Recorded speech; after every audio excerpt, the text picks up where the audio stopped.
मुझे उम्मीद है आप अपने घर में अपने अहल वयाल के साथ खैरियत होंगे। आज का हमारा जो टॉपिक है वो इतिहास से है। Nomads and settled communities, class 7th, subject history.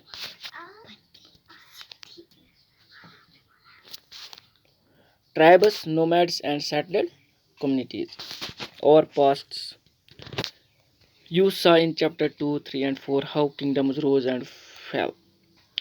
Chapter 2 में हमने देखा, चैप्टर 2, चैप्टर 3 और चैप्टर 4 में हमने देखा किंगडम्स कैसे बने, कैसे इनका विकास हुआ और कैसे ये इनका डाउनफॉल हुआ, कैसे गिर गए, कैसे इनकी शिद्दत कम हो गई। Even as this was happening, new arts, crafts and production activities flourished in towns and villages. जैसा जैसा ये हुआ, इसके बाद नए आर्ट्स, क्राफ्ट्स और प्रोडक्शन एक्टिविटीज़ टाउन्स में और विलेजेस में उभरने लगी। नए नए काम आए, आर्ट्स आए। Over the centuries important political, social and economic development had taken place. Development के हिसाब से अगर देखा जाए तो बहुत विकास आया, but social change was not the same everywhere. मगर सोशल चेंज जो थी वो हर जगह एक जैसी नहीं थी, because different kinds of societies evolved differently. क्योंकि जो डिफरेंट काइंड्स ऑफ सोसाइटीज़ थी वो डिफरेंटली इवॉल्व हो गई। It is important to understand how and why this happened. ये जानना ज़रूरी है या ये समझना ज़रूरी है कैसे और क्यों ये हुआ। Figure 1, tribal dance, Santal painted scroll. In large parts of subcontinent, society was already divided according to the rules of Varna. जो सोसाइटीज थी वो डिवाइड होने लगी, जैसे वर्ना में रूल्स थे उसी हिसाब से। These rules as prescribed by the Brahmanas, जो ये रूल थे वर्नास, ये ब्राह्मण्स ने प्रिस्क्राइब किए थे। इनका वर्णन इनको बोला गया था ब्राह्मण्स ने। They were accepted by the rulers of large kingdoms. जो ब्राह्मण ने वर्णास बोले, प्रिस्क्राइब किया, इनको बताया, जो बड़े बड़े किंगडम थे जो उनको रूल करते थे उन्होंने इसको एक्सेप्ट कर लिया।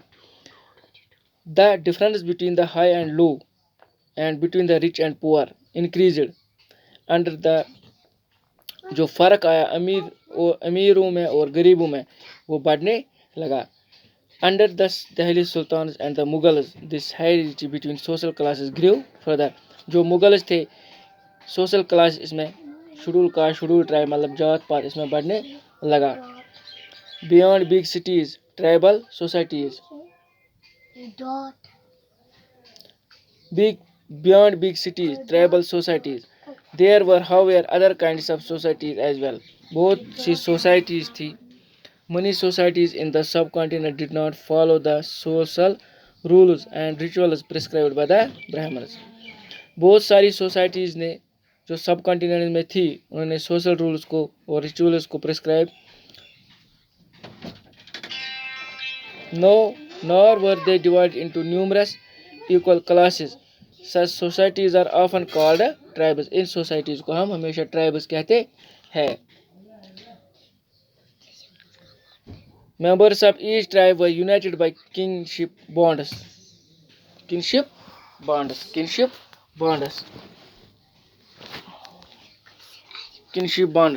Many tribes obtained their livelihood from agriculture.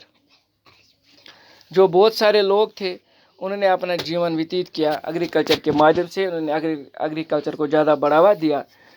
Others were hunter gatherers or herders. जो दूसरे थे वो हंटर गैदरर्स थे और हर्डरर्स थे। Most often they combined these activities to make full use of the natural resources of the area in which they lived. Some tribes were nomadic and moved from one place to another. जो कुछ tribes थे वो nomadic थे। Nomadic का मतलब होता है जो एक जगह से दूसरी जगह जाए। In search of food, in search of shelter, in search of to graze their sheep, goats. A tribal group controlled large land and pastures jointly and divided these among households according to its own rule. जो tribal group था उन्होंने चरागाहों को, group में जो ये थे इन्होंने चरागाहों को डिवाइड किया according to its own rules.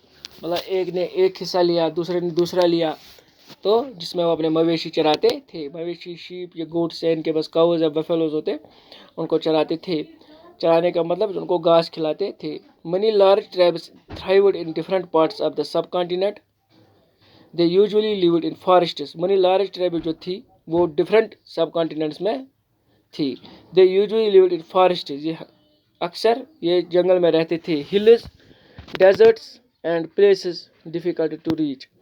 Sometimes they clashed with the more powerful caste-based societies. In various ways, the tribes retained their freedom and preserved their separate culture.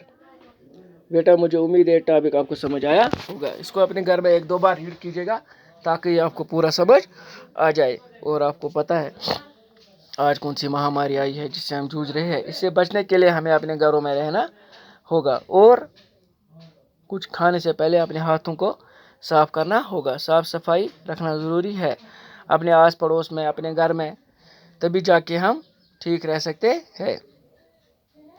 और भीड़ भाड़ इलाकों में नहीं जाना है। भीड़ भाड़ इलाकों में गए, वहाँ कोई संक्रमित रोगी हुआ, उसका संक्रमण आपको लग जाएगा और आप भी बीमार हो जाओगे।